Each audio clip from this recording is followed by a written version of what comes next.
이제 마지막 시간입니다. 이번에는 우리가 일을 그만둘 때, 즉 근로관계를 종료할 때 발생할 수 있는 문제들을 한번 살펴보도록 하겠습니다. 먼저 해고입니다. 해고란 사용자인 사장님이 일방적으로 근로계약을 종료하고 싶다는 의사를 밝힘으로써 근로계약 관계가 종료되는 것을 말합니다. 여기에 근로자의 의사는 들어있지 않아요.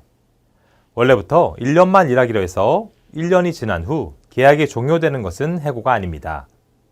아직 계약 기간이 남았는데 여기서 계약을 끝내자고 하는 것, 아니면 애초에 정규직 계약을 체결했음에도 정년이 되기 전에 해고하는 것이 여기서 말하는 해고입니다.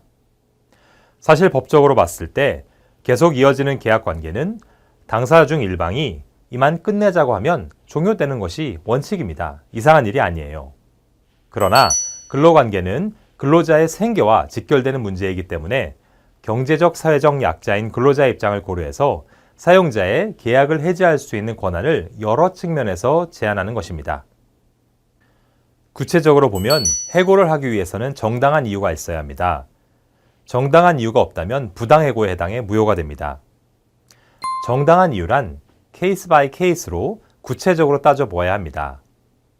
일반적으로 말하기 어렵습니다만 근로자의 행위가 상식적으로 더 이상 근로관계를 유지할 수 없을 정도로 신뢰관계를 해치고 또 기업의 질서를 위반한 경우라고 표현해 볼 수 있겠습니다.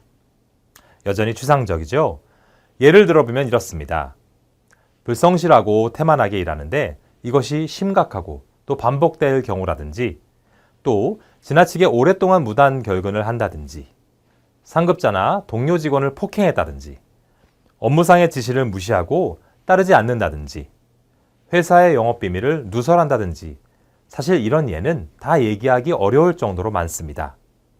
하지만 이 정도만 말씀드려도 여러분은 더 이상 근로관계를 유지할 수 없는 상황이라는 것이 대략 어떤 것인지 느낌이 왔을 거예요. 해고를 할 수 있는 정당한 이유가 있더라도 해고를 하는 시기와 관련해서 제한이 있습니다. 산업재해로 인한 부상이나 병을 치료하고 있거나, 출산 전후로 휴가를 쓰는 중이라거나, 또는 육아휴직 기간 중에는 해고하는 것이 금지되어 있습니다. 그리고 이러한 시기 요건까지 충족했다 하더라도 법이 정하고 있는 절차를 따라야 합니다. 만약 근로계약이나 회사의 사규 혹은 단체협약에 해고 시 인사위원회를 개최하게 하고, 또 해고 대상자가 자신의 입장을 소명할 수 있는 기회를 부여하는 등의 절차가 정해져 있다면 이를 지켜야 합니다. 이러한 절차를 따르지 않고 해고한다면 그 또한 부당해고가 되어 효력이 없습니다. 소정의 절차를 거쳐 유효한 해고를 할 수 있다고 하더라도 해고에 예고를 해야 합니다. 30일 전에는 이루어져야 돼요. 다만 이를 하지 않고 30일분의 임금을 지급하는 것은 가능합니다. 애초에 이 해고 예고를 하게 하는 목적은 갑작스러운 수입의 단절로부터 생길 수 있는 근로자 측의 경제적 곤란을 방지하고 또 다른 일을 찾아볼 시간을 주기 위해서이기 때문입니다. 해고를 할 때는 그 이유와 시기를 반드시 서면으로 해야 합니다. 말이 아닌 문서로 해야만 부당해고가 되지 않습니다. 이번에는 반대로 근로자의 의사로 이를 관두는, 즉 근로계약 관계를 끝내는 경우를 한번 생각해 봅시다.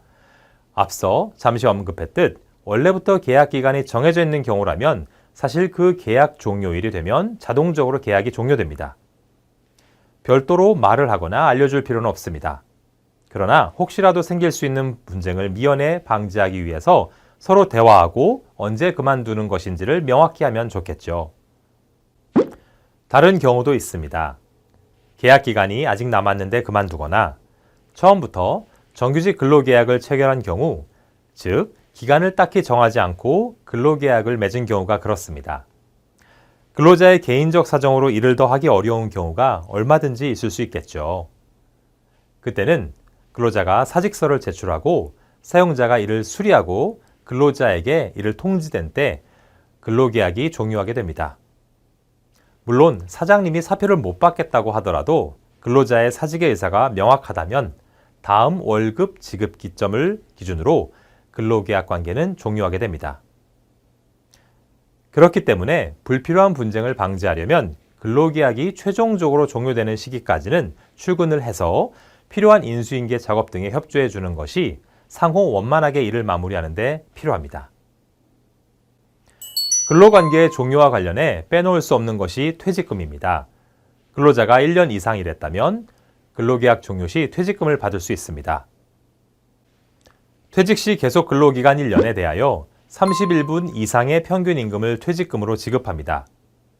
이와 완벽히 꼭 같지는 않겠지만 대략 총 재직 연수에 퇴직 전 받은 한 달치 평균 급여액을 곱한 값이 퇴직금의 액수가 됩니다.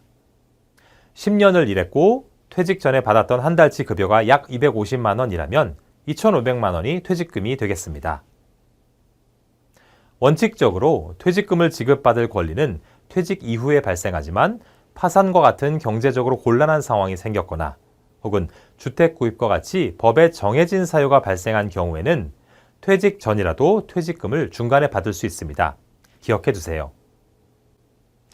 마지막으로 살펴볼 주제는 분쟁이 발생할 경우에, 즉 근로자로서 나의 권리가 침해된 경우에 이를 어떻게 해결할 것인가입니다.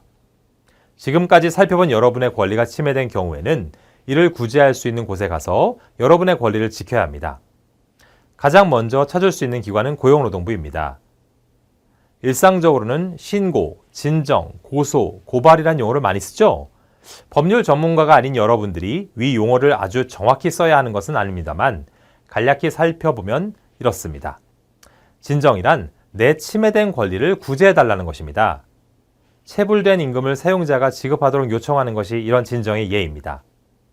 고소란 법을 위반한 사용자를 처벌해달라는 의사표시입니다. 고발은 피해자가 아닌 제3자가 하는 것을 말하고요. 고소나 고발은 내 권리 구제 자체보다는 처벌을 원하는 것에 방점이 찍힌 행위입니다. 현실적으로는 진정, 고소, 고발 모든 것이 한 묶음으로 처리될 수 있는 경우가 많지만 각 용어의 의미는 미리 알아두는 것이 나중에 도움이 될 겁니다. 고용노동부를 통한 구제 말고 근로자가 이용할 수 있는 또 다른 방법은 노동위원회에 구제 신청을 하는 것입니다. 특히 여러분이 부당하게 받은 징계나 해고, 인사발령이 문제된 경우가 그렇습니다. 다만 5인 미만 사업장에 일하는 근로자의 경우에는 이 부당징계, 해고 등의 근로기준법 규정이 사실 처음부터 적용되지 않기 때문에 노동위원회를 이용할 수가 없습니다. 노동법이 아닌 민법 등을 이유로 해서 민사소송을 법원에 제기해 볼 수는 있겠습니다. 하지만 솔직히 효과적이라고 보기는 어렵습니다. 근로자로서 여러분의 권리가 침해되었을 경우에 스스로 이 모든 것을 다 해결하기는 쉽지 않습니다. 그때는 여러분이 법률 전문가의 도움을 받는 편이 좋습니다. 한국공인노무사회와 같은 단체가 젊은 근로자들을 위해서 도움을 줄 수 있으니까 앞서 살펴본 국가기관을 통해서 권리구제를 도모해보는 것 말고도 이들 기관으로부터 조언을 받을 수 있으면 좋겠습니다. 청소년을 위한 슬기로운 노동생활 여기서 마치겠습니다. 수고하셨습니다.